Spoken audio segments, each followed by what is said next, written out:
No nosso capítulo, o Senhor Jesus sai com seus discípulos e atravessa o ribeiro de Cedron para ir até o jardim, aqui um horto. E em 2 Samuel 15, versículo 23, e toda a terra chorava a grandes vozes.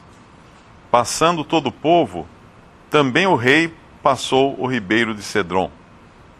E passou todo o povo na direção do caminho do deserto. Um dia Davi, que é uma figura de Cristo, fugindo também, porque ele estava sendo ameaçado de morte, ele atravessou esse ribeiro para salvar sua vida. O Senhor Jesus, uma vez rejeitado, assim como Davi havia sido rejeitado para ser rei de Israel, ele tinha sido rejeitado, Absalão queria reinar no seu lugar. Do mesmo modo, o Senhor Jesus foi o rei rejeitado e ele atravessa o mesmo ribeiro de Cedron, só que ao contrário de Davi, que fez isso para salvar a sua vida, o Senhor fez isso para entregar a sua vida. Ele sabia que a sua hora era chegada já. No versículo 4, João capítulo 18, versículo 4, sabendo, pois, Jesus todas as coisas que sobre ele haviam de vir, adiantou-se e disse-lhes: a quem buscais? Ele atravessa esse ribeiro, esse mesmo ribeiro, para ser morto. Ele se angustiava com aquele momento que o aguardava, que não tinha como ele saltar aquilo, passar ao largo daquele momento em que ele seria entregue como sacrifício, como Cordeiro de Deus. Os soldados então chegam e são recebidos por Judas, versículo 2, e Judas, que o traía, também conhecia aquele lugar, que é o horto, porque Jesus muitas vezes se ajuntava ali com os seus discípulos. Tendo, pois, Judas recebido a coorte e oficiais dos principais sacerdotes e fariseus, veio para ali com lanternas e archotes e armas. Nós vemos que aparato foi criado, né, para prender aquele que não ia oferecer resistência nenhuma. O Senhor, a luz do mundo, estava sendo buscado agora com archotes e lanternas. Eles não podiam encontrar o Senhor de si mesmo, eles precisavam de luz artificial para encontrar aquele que é luz. E Judas os encaminha e é interessante, nós vemos que tem dois tipos aqui, né, de soldado, ao que parece. A coorte era a coorte italiana, eram soldados romanos que provavelmente faziam a parte mais bruta, né, do serviço. E os oficiais, os principais sacerdotes, era a polícia religiosa.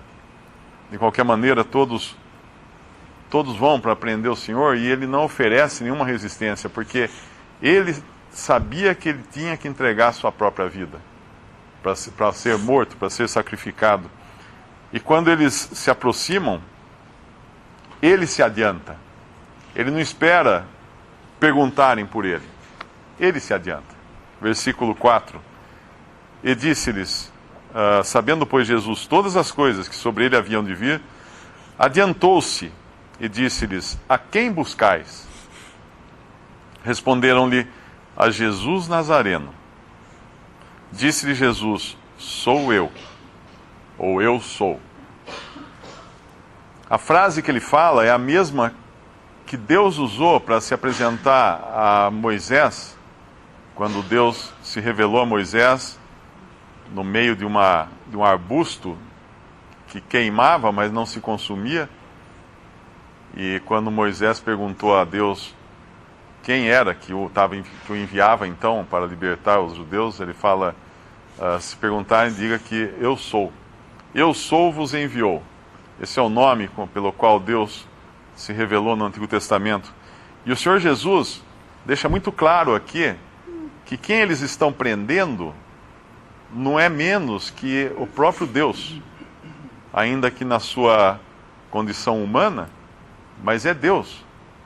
E tanto é Deus que ele fala o nome que Deus se revelou no Antigo Testamento, e ao falar esse nome, se cumpre em parte, né, ou pelo menos em figura aqui, aquilo que estava profetizado em Isaías 45, que era que ao nome do Senhor Jesus, todo joelho se dobraria. E os joelhos se dobram, claro que não por vontade desses soldados, né, mas eles se dobram na presença deles. Em Filipenses também fala que todo joelho se dobrará e toda língua confessará, citando Isaías 45, mas aqui eles se dobram. Eles não confessam nada aqui, claro, eles estão ainda em sua rebelião contra Deus, mas no versículo 6 diz que quando, pois, lhes disse, sou eu, ou eu sou, recuaram e caíram por terra. Ali estava Deus diante deles, deixando muito claro quem era essa pessoa que eles estavam prestes a prender. Eles só iriam prender o Senhor mesmo porque o Senhor ia deixar. Caso contrário, ninguém teria tal poder. Mas o Senhor deixaria, não seriam necessárias as armas que eles levaram. Em um momento em que ele se revela quem é aqui, ele dá essa mostra das suas credenciais como Deus, faz com que os joelhos se dobrem diante dele. E numa segunda vez, ele como que confirmando a sua identidade, para que não existisse nenhuma sombra de dúvida de quem eles iriam prender. Eles não iriam prender a pessoa errada. É o versículo 7. Tornou-lhes, pois, a perguntar, a quem buscais? E eles disseram, a Jesus Nazareno. E aqui entra o amor e o cuidado do Senhor. Se ele estava passando pela sua pior hora, que iria se culminar na cruz, ele estava ao mesmo tempo pensando nos seus discípulos. Versículo 8. Jesus respondeu, já vos disse que sou eu. Se, pois, me buscais a mim, deixai ir estes. Falando dos seus discípulos. No capítulo anterior, João 17, versículo 12, estando eu com eles no mundo, guardava-os em teu nome. Tenho guardado aqueles que tu me deste, e nenhum deles se perdeu, senão o filho da perdição, para que a Escritura se cumprisse. Ele iria guardar os seus até o fim. Enquanto ele estivesse aqui, ainda antes de morrer, ele estaria guardando os seus. E na cruz, ele ainda continuaria fazendo isso, quando ele entrega Maria, sua mãe, aos cuidados do discípulo João. Ele estava ainda preocupado com os seus. E ao ser preso, ele olha para Pedro, quando Pedro nega, preocupado com Pedro. Ele iria manter essa promessa que ele fez, que ele guardaria os seus e guardaria até o final. Uma das provas, né, uma das evidências de que os evangelhos são verdade, não são uma lenda, não são a história do Brasil que a gente estudou na escola, né, que a gente sabe que é tudo inventado, boa parte é inventada, né? Uma das evidências é justamente essa, que os erros dos discípulos são colocados aqui debaixo do holofote. Pedro, que é considerado um dos heróis da cristandade, né? Pedro foi adotado pelo catolicismo como o primeiro papa. Pedro é exposto nos 4 evangelhos. Se os evangelhos fossem uma história que os apóstolos escreveram no sentido de criar uma nova religião, eles certamente não teriam nem contado nada de Pedro. Imagina Pedro arrancar a orelha tirar uma espada e cortar a orelha do servo do sumo sacerdote. Imagina aquele que provavelmente talvez seja Marcos, sair correndo pelado na hora da prisão. Tá, acho que no Evangelho de Marcos isso, né, que fala. Um jovem que larga suas roupas e sai correndo nu. Como que os discípulos iriam deixar passar isso numa revisão do texto, né, vamos chamar assim? Então, nós podemos confiar que o texto é o que Deus, o Espírito Santo, revelou para aqueles homens, para que eles escrevessem, é exatamente isso. Inclusive as suas falhas. E a falha de Pedro, ela é repetida várias vezes em todos os evangelhos. Pedro é um sinônimo aqui de cabeça dura, né, de uma pessoa voluntariosa, uma pessoa autoconfiante. extremamente confiante em si mesmo. E eu creio que é uma lição para nós, porque isso é a última coisa que morre em nós. A autoconfiança, a confiança própria. Nós sempre somos super confiantes em nós mesmos. Nós temos esse... Hoje se fala muito em baixa autoestima, essas coisas, mas o que nós menos temos de baixa é a autoestima. Nossa autoestima, a menor que seja, ela vai ser sempre alta. Nós vamos sempre achar que nós somos alguma coisa, somos alguém, que nós podemos fazer. Ali está o Senhor, que era capaz de parar o vento, parar o mar, a tempestade, as ondas, e Pedro quer defendê-lo com uma espada. Quer dizer, é totalmente absurdo nós pensarmos nisso. Fala, Pedro, o que você está fazendo? Vai usar uma espada? Ele ali atrás, ele acabou de mandar as ondas pararem, a tempestade parar. Ele curou enfermos, ele fez cegos enxergar e ressuscitou mortos. Você vai usar uma espada agora? Provavelmente Pedro tenha, não errado a pontaria, mas Deus tenha permitido que ele não acertasse em cheio esse servo do centurião, porque ele devia ter mirado na cabeça dele.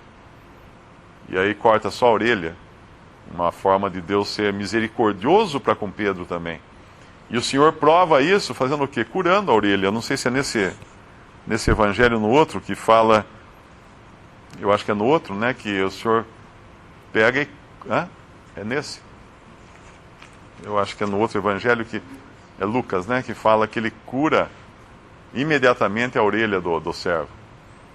E quando Pedro então vai agora acompanhar o desenrolar da história, né, que ele vai negar o Senhor 3 vezes, e a última vez que ele nega tem a ver com o que ele fez aqui, que é o versículo 26. E um dos servos do sumo sacerdote, João 18, 26, um dos servos do sumo sacerdote, parente daquele a quem Pedro cortara a orelha, disse, não te vi eu no horto com ele? E Pedro negou outra vez. E logo o galo cantou. Aqui, a gente sempre se concentra no fato de Pedro ter negado o Senhor 3 vezes. Mas tem mais um pecado de Pedro aqui. Ele mente para encobrir o que ele fez, porque ele está falando com um parente do homem que ele cortou a orelha. Devia estar escuro, né, porque levaram tochas e tudo mais. Não devem ter reconhecido quem eram as pessoas ali, mas ele, a última coisa que ele quer é ser descoberto aqui por aquele criminoso que quis matar o servo do sumo sacerdote. E ainda assim o Senhor o livra, porque ele não é pego. Ele não é preso. Ele poderia ter sido preso. Ele atacou uma autoridade. Ele podia ter sido preso e ser morto, ser condenado. Ele não foi preso. Mas ele se encobre aqui. Ele não só nega o Senhor, ele também protege a si mesmo. Se é que ele podia se proteger a si mesmo, né? Porque Deus, obviamente, estava por trás de tudo. Negando, então, que ele fosse a pessoa que estava lá no horto, justamente para o parente daquele que lhe cortou a orelha. Havia um discípulo aqui, que provavelmente fosse João, versículo 15. E Simão Pedro e outro discípulo seguiam a Jesus. E este discípulo era conhecido do sumo sacerdote e entrou com Jesus na sala do sumo sacerdote. João conhecia, ou era conhecido do sumo sacerdote. Mas Pedro não. Então Pedro fica para fora. Mas aí o outro discípulo, que é João, né, conversa com a mulher, com a serva que estava guardando a porta, a porteira, para Pedro poder entrar. E aqui a primeira negação de Pedro, ele justamente se intimida diante de uma mulher. Aquele que era valente para tirar a espada e cortar a orelha de um homem, ele vai agora se intimidar diante de uma mulher. Versículo 17, então a porteira disse a Pedro, não és tu também dos discípulos deste homem? Disse ele, não sou. E uma outra coisa interessante aqui é onde Pedro vai procurar agora o calor, né, a acolhida. E é uma lição boa para nós também. Sempre que nós perdemos de vista a Cristo, nós vamos buscar calor em algum lugar, e vai ser nas amizades do mundo, nos inimigos do próprio Senhor, que é o versículo 18. Pedro podia ter entrado, ficado quietinho num canto ali qualquer, não. Versículo 18. Ora, estavam ali os servos e os criados, que tinham feito brasas e se aquentavam, porque fazia frio. E com eles estava Pedro, aquentando-se também. Sempre que nós perdermos do conforto que nós sentimos na presença do Senhor, do calor, do bem-estar que o Senhor nos proporciona, nós vamos ter que procurar esse bem-estar em algum lugar. Nós não vamos ficar num canto separado de tudo e de todos. Nós vamos procurar esse bem-estar. E nós vamos acabar sentando junto com os servos daqueles que haviam prendido a Jesus e nos aquentando nas suas brasas, nas brasas desse mundo, nas coisas que dão calor e criam um certo conforto nessa vida.